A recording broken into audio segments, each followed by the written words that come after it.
everybody, welcome back to the Blind Gooner and welcome to my top 5 worst signings that Arsenal have ever made, in my opinion. Now, before I get into that, I just want to say, I know you guys have supported my channel and you guys have been watching the content and I really appreciate that. Just a little heads up, please, it would mean a lot to me if you could all watch the videos, watch them all the way through. I've seen the analytics on the videos and the average duration is like 2 to 3 minutes. But guys, please watch the video all the way through. I'd really appreciate it because it helps get the channel noticed.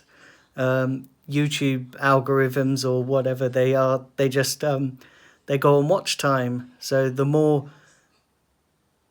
you watch my content and the longer you watch my content, so say you sit there and watch the video in its entirety, it helps boost the channel and it helps get the channel noticed. So please do, rather than dip in and out the videos, I'd appreciate if you guys watch the whole duration of the video.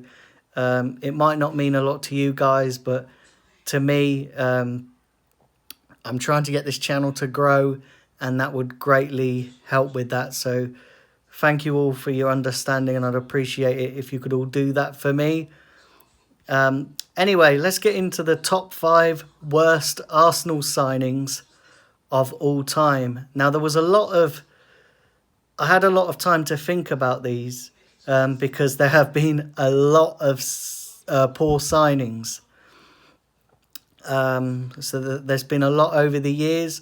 I had to go through my thoughts and what I think is the who I think should be in the top 5. So let's get into it. Number 5, Kim Källström. All remember him? Because I certainly do. I remember this transfer window, and we bought him in, and he came into Arsenal with a bad back and hardly ever featured. I think he played a couple of games and he looked pretty decent, but he was just one of them typical Arsene Wenger signings. You know, the typical Arsene Wenger signings. And it just didn't work out, did it? Didn't work out at all. Complete waste of time. Complete waste of money. Yeah, get in the bin. Kim Källström at number 5. Now let's go on to number 4. Mohamed Elneny. All remember him? We bought him in. He's actually still an Arsenal player. But yeah, he's just dubbed to be the next Patrick Vieira, you know, the defensive midfielder that we all wanted. Yeah, didn't work out. Absolutely rubbish. Not good enough for Arsenal Football Club. I have no idea why we bought him. I know that when we got Lucas Torreira, Arsene Wenger come out and said, well, why do Arsenal need Lucas Torreira? Because we have Mohamed Elneny. Well, Arsene, that's why you're no longer manager of this football club, because you come and make decisions like that.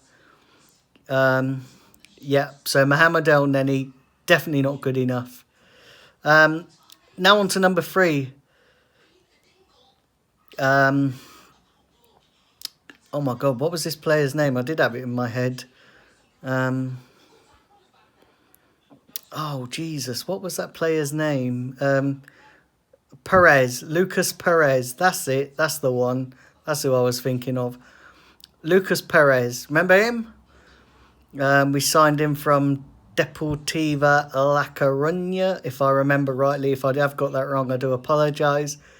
Not good enough. Not a good enough player.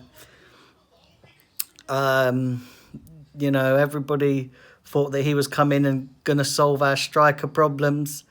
Nah, not for me. So that's number 3. Number 2 on my list, Henrik Mkhitaryan. Everybody thought he was going to do big things when he come in. I know he's still at Arsenal, on loan at Roma. hopefully Roma make that deal permanent, because he has been, since he's been at Arsenal, been an absolute waste of time.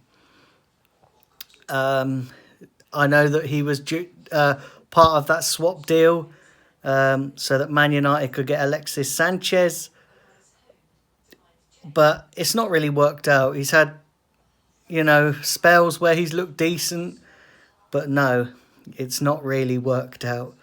So number 2, Henrikh Mkhitaryan.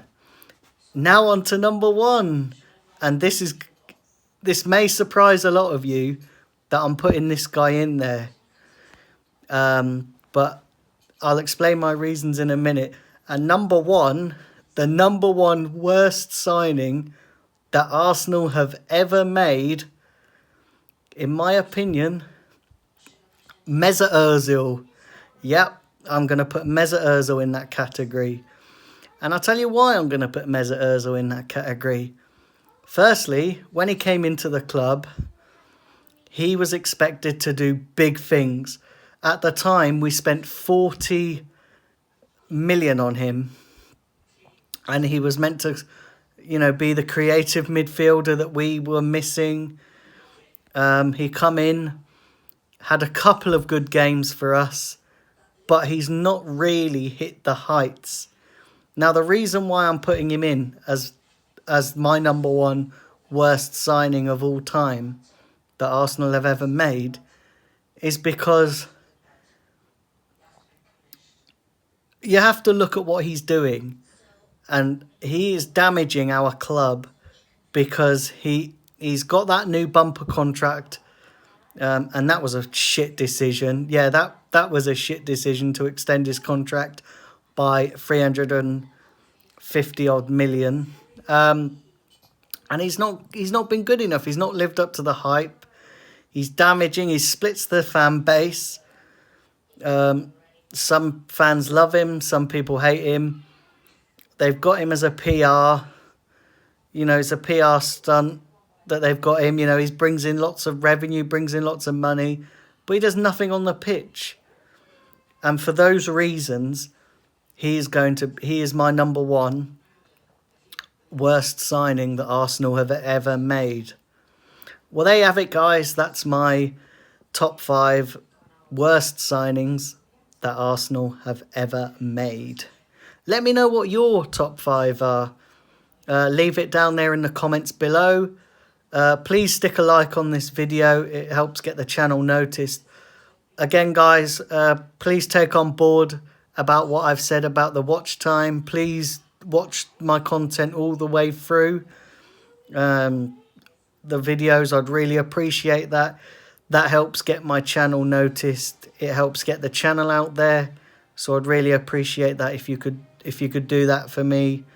Thank you to everybody once again for supporting me, for subscribing. My subscribers is going up day by day, so I appreciate that. Do subscribe if you're new as well. Do subscribe if you're new. I'd really appreciate that too. Share the content around. And I will be back later with another video. Take care, people.